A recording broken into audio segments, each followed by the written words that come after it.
welcome to the Transfer Exchange Show. We are live, and it's a Newcastle Takeover talk, Newcastle United talk in general, and we're joined by Newcastle superfan. It's John Sinclair. How you doing today, John? How are you doing, Kieran? Steve, how are you doing? You okay? Yeah, mate. I'm good. I'm excited to talk to you about everything Newcastle. I know there's plenty that's been going on recently, and plenty for you to look forward to as well. Yeah, I mean, the last couple of weeks haven't quite sink in for us yet. But listen, at the end of the day, we got a club back. That's the most important thing. We had 14 years of Mike Ashley, 14 years of false dawns and all this sort of thing. You know, this owner, ex-owner, just don't want to spend the money and don't give us hopes, ambition, and dreams. And this is what happens. 2 allegations on this watch, and let's hope that we stop this season. We need to. Yeah. We will get on to that in a second. First and foremost, I would like to introduce my co-host, Steve K. How you doing, Steve? Yeah, how you doing, everybody? How you doing, John? It's good to have you here. I thought I'd wear me in the honour of having a bad guest. I've got me black cap with me white and me white top and me black little badge there. So yeah. I thought I'd dress up for this special occasion. It's made an effort. It's not bad. I'm going to give you a 6 out of 10 for that. It's not bad. Not quite Newcastle, but it's not bad. It's close, isn't it? Thank you. It's not even close, is it? I might get a replica on Saturday, sort of. I might get a replica shirt, sort of thing. I do like replicas, sort of. I make up one of them. Do they not have the shirts where you can get it without the spot? I know they do. You know them sort of retro shirts. I'm sure they've got retro shirts. You can get it without the sponsor. I think they have actually as I speak. I mean, I had to go in the club shop on Saturday and have a look at it. If they have, great. Then I may just get it. You know what I mean? But my concern is buy the shirt, then a month or so at time they put the sponsorship on. That means I have to get it twice again. So I can get it. Good point. Very good point. You're just speaking about Mike Ashley. You were saying it with a lot of passion. So let's start there first. As you said, 14 years of Mike Ashley. I think I remember the day that he was in there. I was working in a pub. Someone who I used to work with was a manager of a sports director, and at the time I think it was Lily White's. And they said, this guy does not spend money. He's not about spending money. Newcastle have gone and got themselves an owner here, and he would not give up. He was saying they're going down the wrong route with this guy, and it came to fruition. It came true. How painful was it having Michael Ashley as an owner? When he first bought the club, I thought it was going to be a bigger, better future sort of thing. He's got, yes, he's a British businessman, owns Sports Direct. I thought he's going to make Newcastle better. But what he's done, he brought the club to make it global for Sports Direct. That's the reason why he brought the football club, to take it over to Asia sort of thing. Yeah, I didn't think that worked, by the way. I could be wrong on that. But he just goes out with Newcastle fans, going on a pub, drinking with fans, etc., going in the stands with fans, sort of thing. And I thought he's going to be one of us. Yeah. But what he's done, he's gone about the wrong way. What he did, he brought in people like Dennis Wise, he brought in Tommy Jimenez, he brought in, Chris Morse was a good guy, don't get us wrong, but he brought in Derek Lambias. So Derek Lambias didn't know anything about football. Yeah. I mean, Dennis Wise, he's brought in to overman Kevin Keegan. So basically, I mean, he forced Kevin Keegan to watch the 2 players on YouTube. I believe it's Nacho Gonzalez is one of them, and Cisco was another one. Yeah, both in Spain. Well, Uruguay and Spaniard. Yeah, but what happened was he asked Kevin, "Do you know anything about these players?" And Keegan said, "Well, look, I don't want these players." Dennis Wise told him, "You're going to get them anyway." Got them in. Kevin Keegan walked away, resigned because of that. Yeah, so he took the club to court a couple of years later, for constructive dismissal. Yeah. But since then, the club has just went downhill. We got relegated last season, by the way. But Mike Ashley, he's got no ambition. All he's there for is just to make as much money as possible. Yeah. What he did as well, he changed the stadium name to Sports Direct. Yeah. which is about 2011, 2012. He changed that without consulting the fans, but he thinks he's going to make money. It's free advertising for a sports brand. He changed the stadium name to Sports Direct Arena, and that got the fans up in an uproar, sort of thing. And then new sponsors. Sorry, if you're going to take the name of the stadium away from the fans, the history as such, and change it to something very generic and soulless, as you would say, with calling it his company name, how angry was you as a fan? I think that how I was as a fan, just a bit. Fans are just not very happy about him at all. Mm-hmm. I mean, the fans are furious. When he comes in, right, all he cares about is money, money, money. That's all he cares about, right? I mean, he goes to get Adam Pardew in, right? Fair enough. He got his 5th, yeah. And then I only known this couple of months ago, yeah, which is quite a long time. And Mike actually tried to pull out of the Europa League, but he was told, no, you cannot do that. You got to compete. So he wasn't best happy about that at all. So, well, I mean, the thing is, that's the highest load. It's finishing 5th. That was the best he has done. And, he's just gone about them making the wrong decisions. He's just upsetting the fans all the time. He doesn't listen to the fans. He just will do things his own way. And, it's just all we want is just a bit of hope and ambition and dreams. But on the Mike Ashley ownership, he ain't going to get that. All he does, you look at the board of directors, right? You got like chief executive, you got proper boards at the football club. All he had was Mike Ashley as the owner, Lee Chan is the director of football, right? And that is it. And then it comes down to the manager. That's it. Yeah. And the way he's running the football club, I mean, it destroyed everything. He destroyed everything about the football club. He's putting sports ban over the stadium, which is a bit tatty. It's just a joke, and it's just a disgrace. And do you know what it is now, Kieran? I'm just glad he's gone. I'm just glad he saw the club. Yeah, it must be it must be a massive relief. You saying about that time when you came 5th, I think it was 2012, 2011, around that time. Where did it go downhill from then? What happened at that point there? Because that you must have thought, okay, this is the actual corner turning. We're there. We put up with whatever from Mike Ashley so far. We didn't think it was going right, but he's got Pardew in. Maybe not the best character for us. We got used to him. Now he's come 5th. We push on from there. What happened from then on? What happened was, I mean, Mike Ashley didn't want to spend money because he must be thinking, you know what? Alan Poll's got his 5th. Why should I be spending any more money? That squad could go push you without and having to spend any money. But listen, if you have bought Papi Cisse in the summer and not in January, because he scored something like 15 goals from January to the end of the season, which is absolutely scored some cracking goals, some amazing goals, man. He turned our season around basically with his scores, him and them back front. Now, after he finished 5th, I posted on a tweet a long time ago, we need to spend on 3 more players to push it onto the top 4. But Ashley chose not to do that. You know what I mean? Yeah. So what we bought Fern and Anita that season, right? And he wasn't really a first teamer sort of thing. That is it. And then in January, we bought 4 French players coming through. Moussa Sissoko, Yuan Gouffran, Haidara, and there's another French lad we bought as well. Is it Young Kabay? Yeah, Young Kabay. We bought Young Kabay in that summer. Not bad signings, though. Decent. Very decent. All pretty decent signings.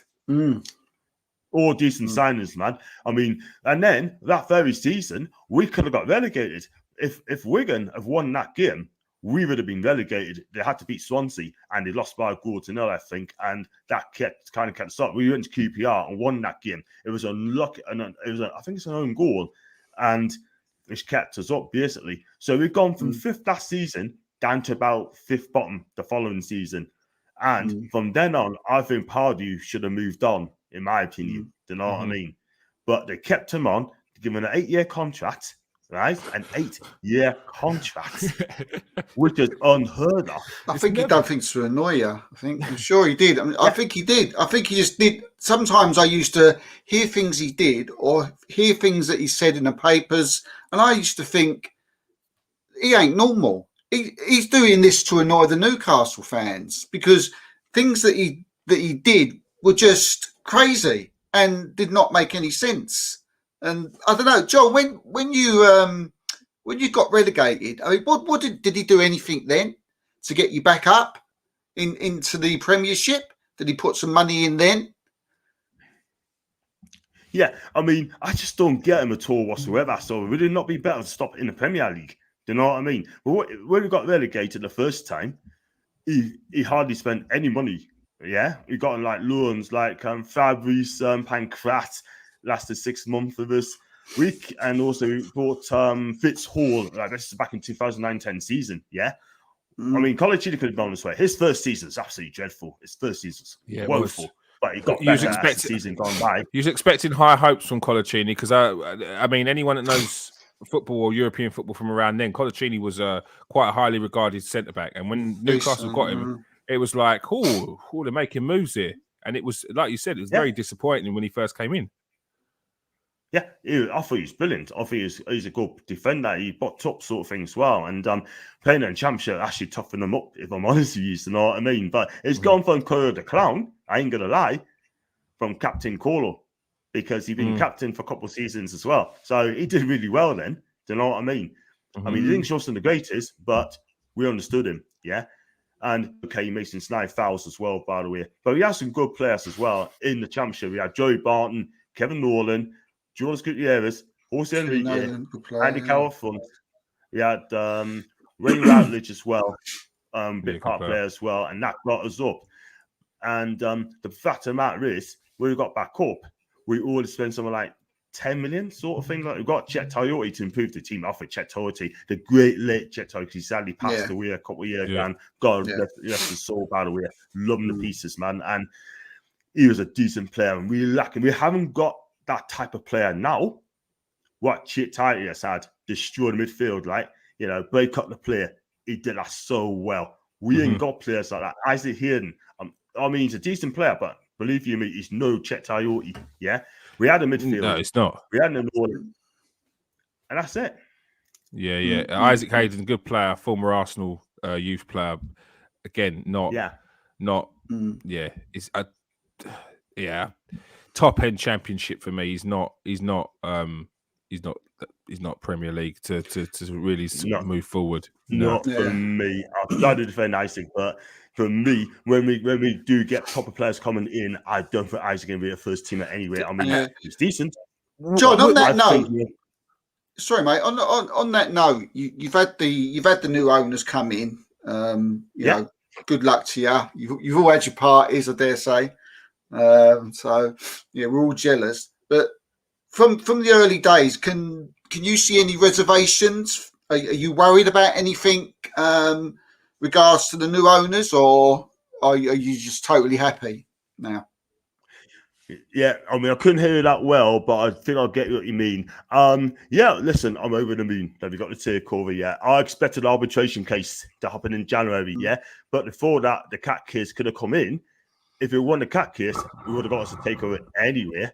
But listen, it came early. What happened was we just got the takeover because they sorted out the piracy out. Yeah. So they sorted the piracy out.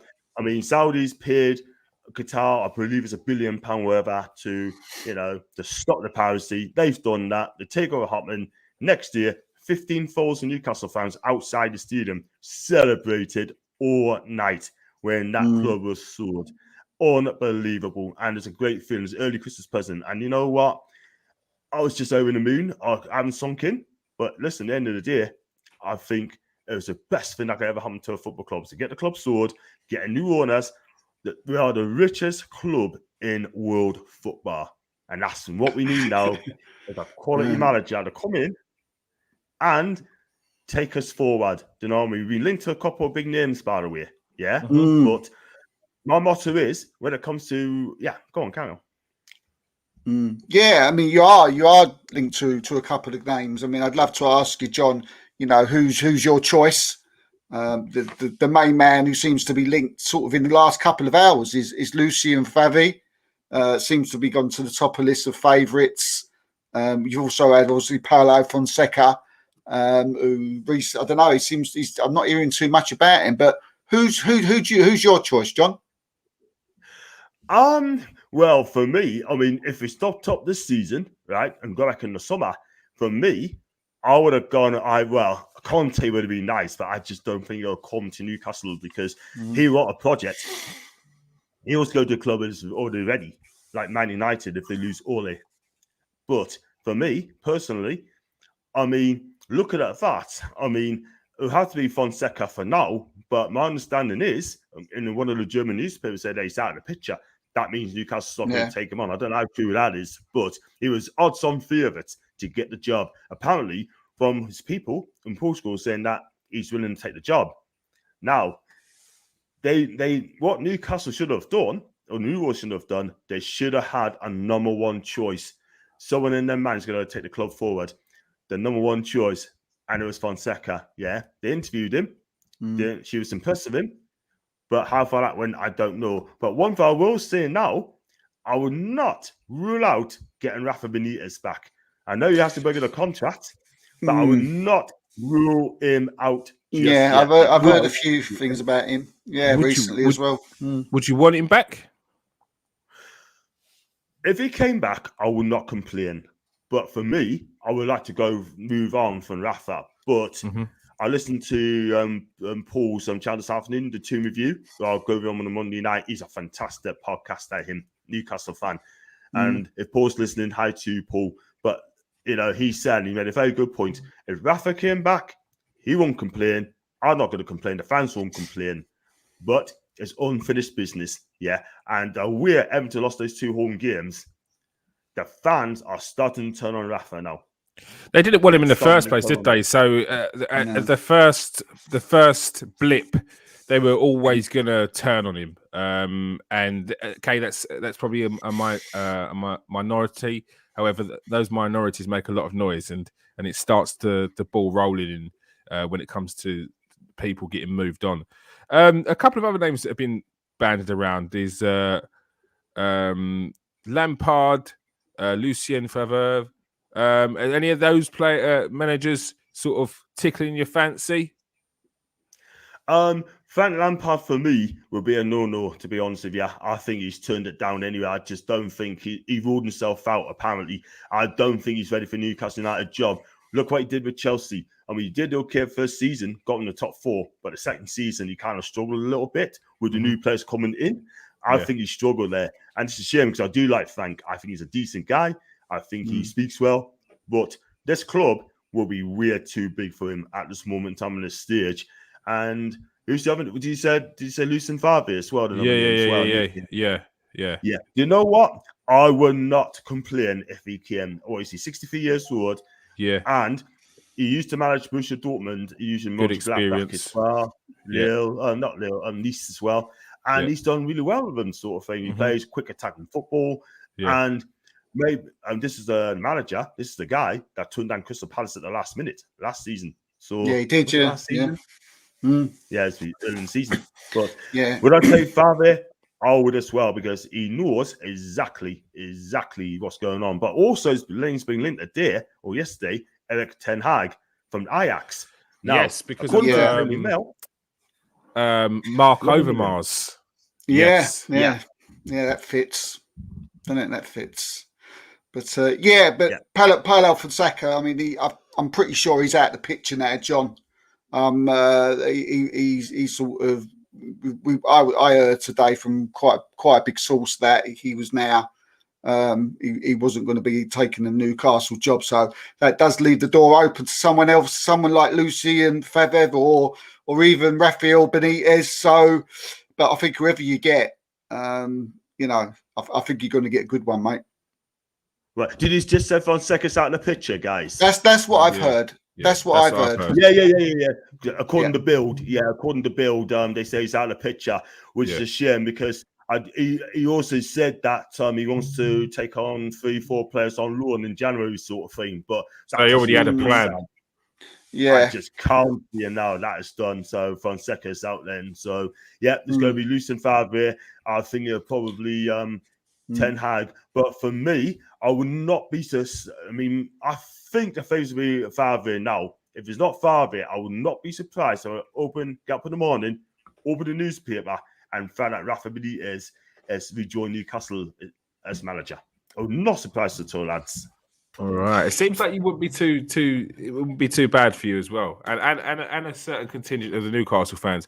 There certainly sort out your defence, wouldn't he, John? Because your defence is a problem at the moment, and someone like Rafael Benitez would be perfect for you to come sort out your defence.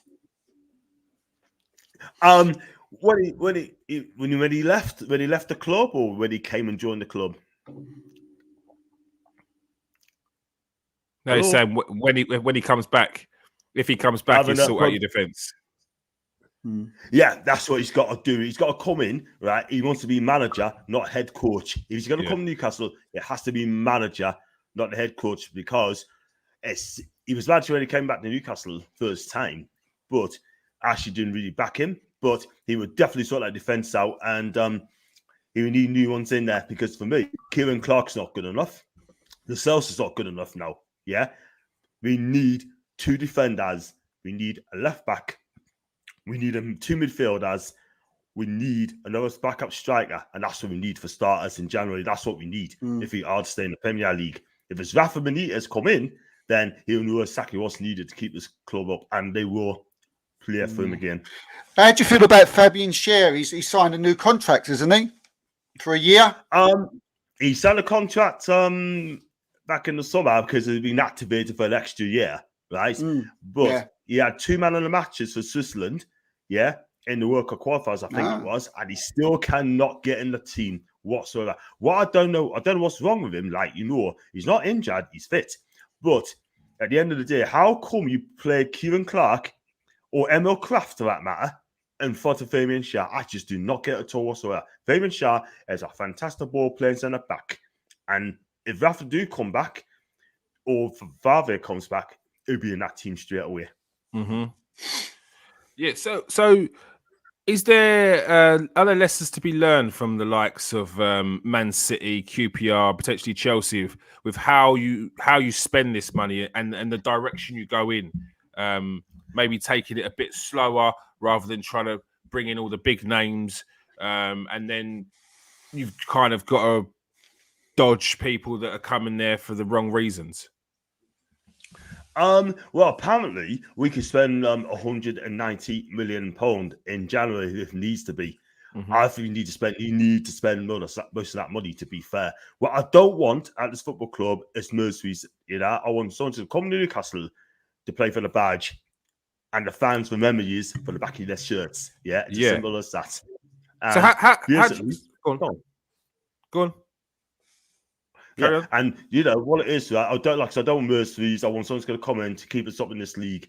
I mean, I know they've probably Newcastle is the club in the world now, so you probably get £150,000 a week. It's not all about that. It's all about playing for the heart, and that's what we need. The players I mentioned earlier on, the position we need earlier on, then yes, that's what we need.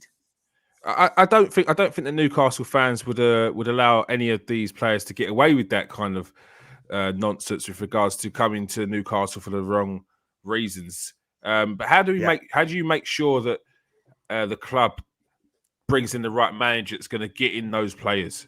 How important is that? Oh, it's going to be huge, because we're in the bottom 3 at the minute, because whoever comes in will have to get us out of the mess we're in the minute. But there's one person I've got to blame for that, and that is 2, Ashley and Booth. Ashley could have sat Booth last season after the Sheffield United game, or the Brentford or the Brighton game, but he chose not to. 2 wins from 21, right, at that period. But when Booth left, he's only won 7 games for the last 38. That's his relegation form. I get me mates at work saying that Steve Bruce has done a wonderful job in the difficult circumstances. No, he hasn't. He plays in the wrong positions. He plays like Matt Ritchie from right wing to left wing back. ASM from left wing to number 10. Yeah. He plays players out of positions. Ryan Fraser, he's a winger. Plays in midfield. Yeah. And it's crazy, man, because that's why they're not getting the best. He's not getting the best out of the players. They do not want to play for this manager. I'm glad he's gone, but 7 wins from 38. Let's put it this way, Kieran, right? Last season, we conceded 62 goals last season. Yeah. The season before that, under Booth's leadership, 58 goals. This season, we've only conceded 20. The problem lies in the defence that he's fixing up if we are to stay in this league. So how big of a change does that need to completely change that whole back four? Change, sorry? Do you need to completely change the whole back four? Oh, we definitely need a whole lot. Let's be honest, a whole lot. No disrespect for, Jamal Lewis. Yeah, I still keep him, still having the chance, but yeah, definitely change hold of back four. Manquillo have us a backup, but we need quality back four. That's what we need if we are to stay up. And for me, Colin Cordy would be fantastic for us. He's a leader from Wolves. Yeah. I take him. And he's exactly, and I think Conor Cody represents exactly what kind of a player Newcastle fans would want and Newcastle need. That sort of wears his heart on his sleeve, shows the passion for the club. And I think you just mentioned another one there. And there's plenty of free transfer players or players coming up to the end of their contracts that you may be able to get in January. As you said there, James Tarkowski would be another great signing for Newcastle. Do you think that's the route they should start going? Look at these free transfers and maybe try and get some bargains with 6 months left on the contract? Did you just mention Dembele there? James Tarkowski. Oh, yes, I take him. He's a leader as well. He's a decent defender. He's been linked to Leicester and West Ham a couple of seasons ago for £40 million. And they didn't want to pay that money. But you know what? He's available. And Tarkowski fancy a new challenge. This is the perfect club for him, mate. He's a decent player. I take him. He's a leader. And he defends properly. And that's what I'm looking for from my defence. To defend properly. Yeah, in conversation today, I was just talking to someone just in my daily stuff that I do, John. And apparently there's already been talks with John Brooks. I don't know if you know that player. He's from Wolfsburg. His contract, like Kieran said, he runs out at the end of the season. He's United States international, 45 caps. Is he the type of player? 15 million. I think these are the type of players you've got to snap up. Yeah, this Brooks guy for Wolfsburg. I don't know a lot about this guy, but I think he's highly respected. Apparently, he's quick. Apparently. But I do like the player who plays for Wolfsburg as well. I've mentioned Maxime Lacroix as well. Yeah. From Wolfsburg. I take him all day long. He is quick, and he's a proper defender. Him as well. I take him as well. Have you been writing up lists of players that you want to bring in, like a Christmas lists? I could think of a couple, it'd be nice though. Because I do watch a lot of Italian football as well. So I do love Serie A. But I'd take Frank Kessie all day long for me. Oh yes, and he's coming up on a free as well. What is he better than Cleverly? What, instead of Cleverly? No, it's not Cleverly, is it? Shelby. He's playing under 23. John Joe Shelby. Shelby, get rid. Super John Joe Shelby. Yeah, Shelby ain't good. He's not that good. Listen, John Joe Shelby's gone back. He's a liability. He is a liability. He came on, he got sent off against Spurs, and then he lasted 20 minutes on the pitch, and he is a liability. He's done. He is finished a long time ago. He is yesterday's man, John Joe Shelby. Then how comes Bruce dusted him off and pulled him into that game? I thought I hadn't heard anything of John Joe Shelby for what seemed like a couple of years, and then all of a sudden it's John Joe Shelby got sent off again. It's like again for another stupid challenge. Like, come on. Yeah. It's just a liability. This is why Rafa Benitez wanted to get rid of this guy years ago. Do you know what I mean? But couldn't because he didn't want to leave Newcastle. And, his attitude at the club, for me, is wrong. It's wrong. He got sent off a couple of times since he's been at the club, by the way. But John Joe Shelby, on this day, he's one of the best passers in the Premier League. But he does too many Hollywood passes, which does not come off. He's a lazy player. And when the going gets tough, he's just not interested at all whatsoever. The sooner we get rid of John Joe Shelby, the better. Because whoever comes in as new manager, I can guarantee you one thing, he will not be a part of this. Yeah. And we spoke a bit earlier about potentially Mark Overmars coming in as a director of football. Is that something you think you'd need just to make sure that you've got a sort of plan, a direction the club needs to go in, rather than sort of just potentially bringing in a manager. He brings his own players in. Then if it doesn't work out, he's got the next manager, and then you have this same issue you've got with the likes of John Joe Shelby. You can't get him off the books. Yeah, I mean, listen, I know Marco Rose has been in talks in Newcastle apparently, but the trouble is about Newcastle, they haven't said anything. They haven't said anything at all since they come. They had a couple of communications, man, stably, but when it comes to transfers, they haven't said anything. I would like to see the club come out and tell us what's going on, and then it stops the speculation once and for all. But for me, Marco Overmars, yes, I would have said that to football, no problem, because he's good, all day long. young kids as well, and we do need, and I heard a lot of Newcastle fans come out and say that we need a director of football first, then the manager.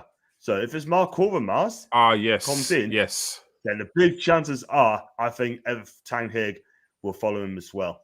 That's my feeling. But he's reluctant to come to Newcastle United, and I'm not sure if that's sort of type manager I'll come in the club right now. I think they're looking in the right directions. I mean, I don't know if you have already, but I think you've brought in. Is it the under-23 Sunderland coach from Sunderland? Yeah. So they're looking in the right directions. They want to do the right things, and looking at those type of areas, sporting directors, coaches, where maybe they didn't look. Actually wouldn't have even bothered looking in the past. They are looking now. So that can only be a good thing, can't it, John? Yeah, I never heard it. I'm going to be honest with you, I don't know anything about this coach, by the way. I mean, I haven't known this today. I haven't done research on him, but I don't know a lot about him. But apparently he's been doing good things at the Academy of Light, if it's him. Well, Stadium of Light, but it's Academy of Light as well for the reserves and that. So if he does come, and I wish him all the best, and I hope that you do a better job than the others had, because our academy at the minute, Kieran, at Newcastle is absolutely terrible. It really, really is. If you see our training facilities, right, at the moment, it is an absolute joke. There's wheelie bins there. There's a paddling pool there, It's just like being in the 70s. It's poor. The Saudis, the owners will now, hopefully, set up a new state-of-the-art training facilities in future years, hopefully, and that's what we need. Until then, we are terrible. 100%. That's where it's got to start. I mean, when you get new owners in, they've got to be looking at long-term investments, and one of them long-term investments is the academy. We'd done a special on Newcastle last year, and one of the things that I was looking out for was the youth players, and as you said, it didn't really feel like anything was coming through. Some of your better Newcastle youth players were in their 20s, like it's not old, but usually when you're talking about the 23s, they've got like 16, 17, 18-year-olds in there sort of pushing to get into the first team.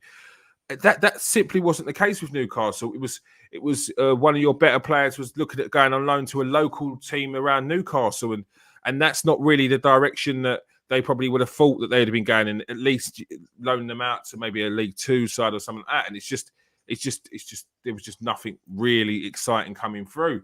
So that's definitely one thing that they need to ramp up is the training facilities for the youth, because that's the future at the end of the day.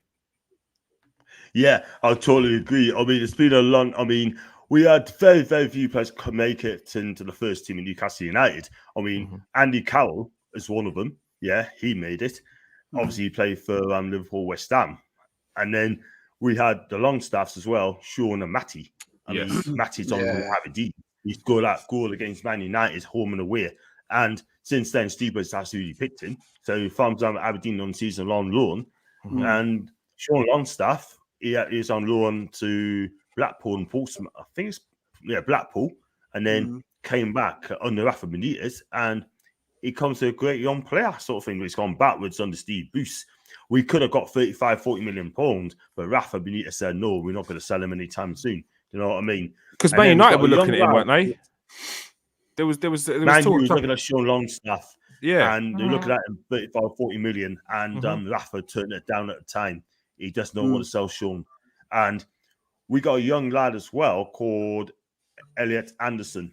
I think it's Elliot Anderson. Yeah, it is Elliot Anderson.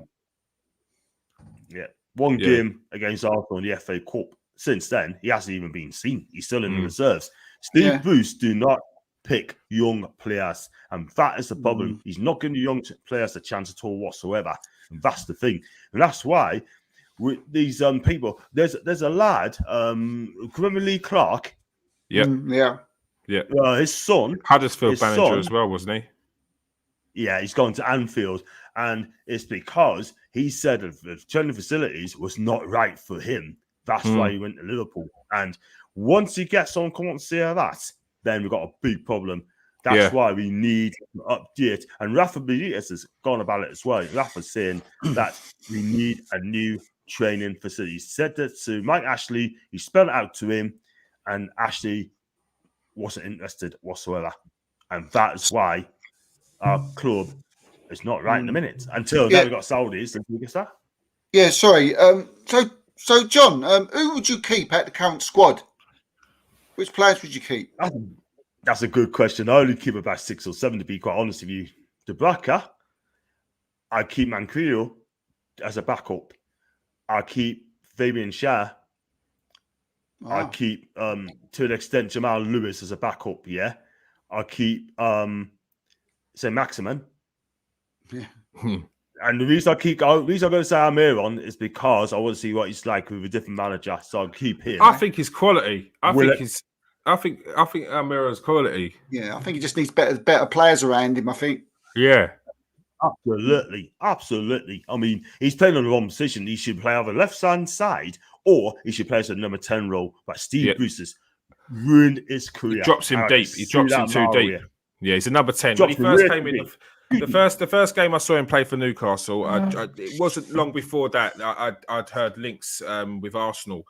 So I knew a little bit about him. And then when I first saw him, I was like, Newcastle got a serious player here. He was popping the ball left, right, and centre. He couldn't really keep up the stamina of the Premier League in his first 6 months. He was blowing after about 60 minutes, but he could play. And then all of a sudden, he was dropped deeper, and it seemed like he was always getting frustrated. And it looks like he wanted out over the last few seasons. It looks like he wants out, and maybe that's because of the life he's had under Steve Bruce. Yeah, that's down to Steve Bruce. He just hasn't got a clue. Excuse me. And I think the guy was not happy at all whatsoever. But he's happy to be in the team, but he's just not happy being in that situation. Do you know what I mean? That's why he has to be a number 10. On the Rafa Benitez, he was magnificent. Absolutely magnificent. You give us he would play for half the season on the Rafa. Excuse me. If I was giving marks out of 10, I'll give him an 8. The first game against Huddersfield, I think it's in the first minute, he was 1-on-1 on the keeper, and then he screwed it so wide. It was just unbelievable. But after that, I thought he's my man in the match. Forget that miss. That game against Huddersfield, he was magnificent that day. Huddersfield didn't have a clue against them whatsoever. But you're right. I mean, he is a little magician, him. But that's why I keep him. I keep Callum Wilson. I'll probably keep 8 players at that club. That's it. The rest of them just move on. No Lascelles. You get rid of Lascelles. I'll get rid of Lascelles as well. I mean, I definitely would, because he's gone backwards for me. I mean, thing is, right, he's just, under Rafa, he's fine. He's a fine player. But under Bruce, he's just not good enough for me whatsoever. I mean, he gives a ball away. He gets turned quite easily. And he's not someone like a Cordy. He's supposed to be our captain, but he's not a leader. You know what I mean? Sometimes he doesn't look interested. And that's the thing. Whoever comes in, right, I hope Lascelles, if he's still there, fix up, because he needs to fix up very quickly, because if he doesn't, then he'd be on his way. But would I keep him on the new ownership? No, I wouldn't. Yeah. Do you think you need Premiership players, John, to come in? Do you still need that core Premiership player? We've been talking here and we've been mentioning a lot of players in other leagues, playing other countries. Do you think you need? I mean, there's players like Ross Barkley's been mentioned. It was quite funny because they mentioned that the only problem with Ross Barkley, they thought that the reason why he wouldn't come to Newcastle was because of the wages, which I thought was quite funny. So I couldn't work that one out considering the amount of money you got. And just Jesse Lingard like that. Do you feel you need that core? Yeah, definitely, without a doubt. I mean, we definitely need an English core in the team, which would be helpful. So it just gives the foreign players sort of a bit of time, a bit of guidance as well to see what it's all about. But for me, I would definitely have 2 solid English players at the back. For me, nationality doesn't matter for me. But there's one player I'd like to get as Koulibaly for Napoli as well in the summer. I'd love to have him. If he fancies the Premier League, then I'd definitely get him right away. He is absolutely diamond, But I would definitely have an English core of the back. And I'd definitely a couple of English players would be helpful, like, you know what I mean? But listen, at the end of the day, if you're good enough, that'd do for me. Yeah, definitely.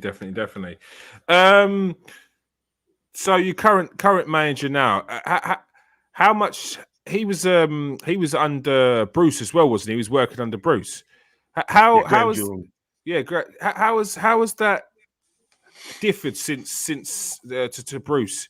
Surely there should be some similarities, or is he completely different to what Bruce was? Well, he still plays the same formation like Bruce has played, 3 at the back, but he played a 3-4-3, and I thought he did okay. I mean, listen, we was outplayed against Palace. Let's be real about it. But people say it's a lucky point. I thought it was a good point because circumstances are in. It's a wonderful goal for a Wilson overhead kick. But listen, at the end of the day, Steve Bruce only trains 3 times a day, including match day. Graham Jones has come in and he's getting those players training 5 times a day for the match. And that's what he does. So big up to Graham on that score. But Steve Bruce, how can you allow players just to train 3 times a day? It's a joke. You can't do that, man. How are you, man?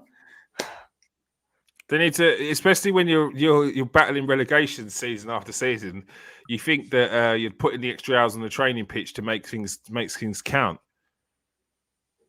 Can you pick that question, Kieran? Sorry, no, I was just saying, considering you was battling relegation every season, you'd think you would have put in extra hours on the training pitch to make things count. Yeah, I totally agree. I mean, listen, the players couldn't believe their eyes. They must be thinking, well, we're not training 5 days a week, man. Why? Where he gives all these days off. I mean, Steve has got home in Cheshire sort of thing, which sums it all up. And I'll come on to Steve what he's done in a minute, yeah, but you can't train 3 times a day prior to match day. You just cannot. It has to be every single day. These guys are professional athletes, yeah. You've got to give as much training as possible. I mean, if you think about it, our coaches are not good enough. I mean, Steve Agnew and Stephen Clemens, I thought were hopeless, to be fair. But if I'm not going to lie to you, but he ain't good enough. But one thing I will say is, I mean, back on Steve Bruce quickly, he went on holiday to Portugal for a couple of days, right? And the players must be thinking, hang on a minute, we're supposed to be training there, and he's in Portugal. Why?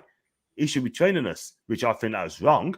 And he also had player bust-ups as well. He had one with Matt Ritchie. Matt Ritchie called him a coward, right? He's lost the players as well. And then there was a fight after the Spurs game between Lascelles and Hayden. And all the people were saying, we want this manager out. Now, the owners listened to that. And also, he had to go to a press conference as well, telling the journalists and said, I hope your bosses gives you a good slap for accusing him this and that and t'other. Yeah, you can't say in the press conference, you know what I mean? You can't say that. His head's gone. Do you think the situation got to him a bit much, with people talking about while he's still in the job, people talking about people that can take over from him, when's he going to go, the fans not being happy? I mean, it's all in front of him. You can't hide from it. Do you think it got to him? Well, the thing is, though, I mean, Takeover is a part of it. I get it, but it's an assault-driven business, Kieran, and he has to understand that you've got to win football matches. And Steve Bruce has to not win any football matches. As simple as that. I mean, 7 wins from the last 38 games. Now, any other club, and you guys know as well as I do as well, or any other, he would have been sacked. Sacked. Yeah. With records like that. Mick McCarthy got sacked, losing 8 straight games. Yeah. True, very, very true. John, before we go, I've got a couple of questions for you. More fun Newcastle, like, because I know Newcastle from back in the day, like from Kevin Keegan era. That's when I first knew Newcastle. I'm going back to Malcolm McDonald. I am. Yeah, I'm not going that far. Who's your favourite Newcastle player, or is it obvious? Yeah, it's going to be Alan Shearer for me. I mean, what he's done at the club, 10 years at the club, what you get for Alan Shearer is exactly what it says on the tin. And that's scoring goals. And he scores some cracking goals, a leader. And he's my all-time hero, Shearer, without a doubt. Yeah, great player. And following on from that, who was your favourite strike partnership? Oh, that's a good question there. I mean, I would not rule out Shearer Bellamy as one of them. I wouldn't mind Peter Beardsley and Andy Cole. I thought those two were magnificent. Andy Cole scores them so prolific sort of thing. Peter Beardsley is a magician as well. Plays behind Andy Cole for me. It's a great partnership. It's a hard one to call. For me, it's a tough question. Tough question. I put you on the spot there, didn't I? I'm going to have to say for me, I've got to go with Beardsley and Cole if you go for partnership, but Shearer plays up front on his own. But Shearer and Bellamy played together, sort of thing, which worked out well. But if you want to go for entertainment value, I've got to go with Beardsley and Cole.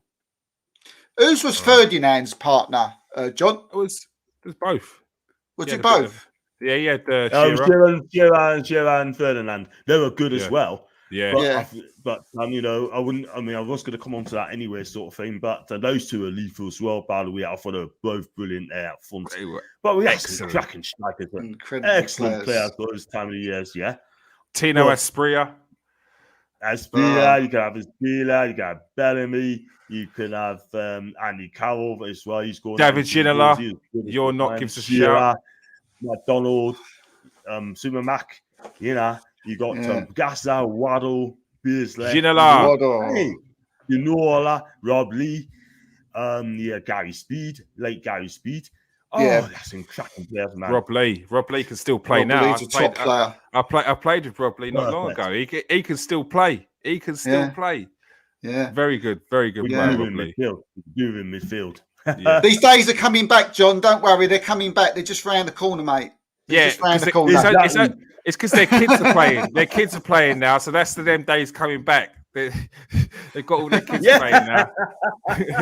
Oh man, get them back in, man. Get them back. Get them back in. Get them back in.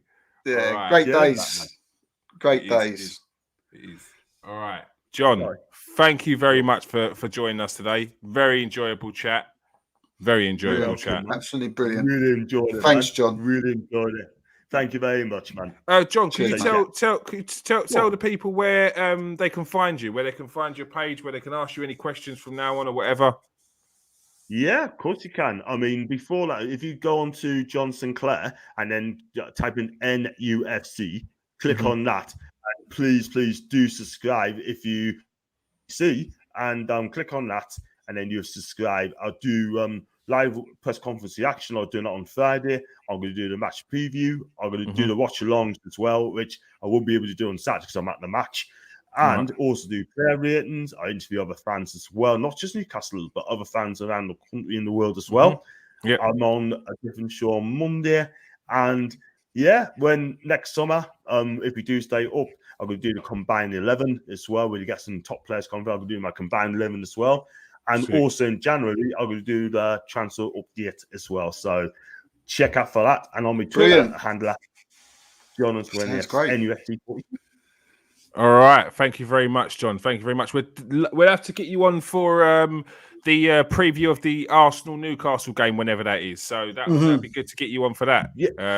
Please do. Let us know. Give us a shout, and I'll definitely come on, my guy. 100%, John. Thank you very much for joining us tonight. Peace out. You too, guys. Cheers, John. See you soon. Thanks, mate. Cheers, mate. All right. That's John Sinclair. Go and give him a follow on Twitter. Go and give him a subscribe on YouTube. Any questions you've got for John, I'm sure he'd be happy to answer them. He's, as you can tell, the passion is through his veins when it comes to Newcastle. Knows so much when it comes to that team as well. Thank you, everyone who's joined us tonight. Anyone who is new who's joined us tonight from John's page, come and subscribe to ours. We follow all football teams. Yes, we have the Man United and Arsenal show. We've also got the Transfer Exchange show, Marie's Bundesliga minutes, and plenty of other content with regarding to football. And of course, the Transfer Exchange Show on Twitter. Make sure you go and give that a follow because the news is going to come flowing soon. And especially with Newcastle, with all the transfers they're going to be after. Mhm. All right. You're not is setting Steve a challenge to get Joe Willock for the Arsenal versus Newcastle game. He's not actually good as done. He's not actually, but I'm setting the challenge. All right, Joe Willock. You're not wants Joe Willock for the preview, or is it the rating show you want? You're not the rating show. Joe Willock for the rating show. Well, look, we've already said, and you know, if you've been in here, you would have heard Kieran say we've got some legends coming up very, very soon. So, you know, hit that subscribe, hit that like. Hit that subscribe. Last week we had Emil Heskey on Thursday, former Arsenal and Tottenham midfielder Rohan Ricketts, former Wolves as well. Toronto, Rohan Ricketts. And yeah, coming up, we've got some serious guests, some Arsenal legends, some Man United legends. And make sure you hit that like and subscribe so you do not miss out. All right, people, thank you very much for joining us tonight, Steve. Yeah, cheers, mate. Enjoyed it. All right, and thank you very much for joining us, our special guest tonight, John Sinclair, and everyone in the comment section, of course. Peace out, people. Stay safe and wash your hands.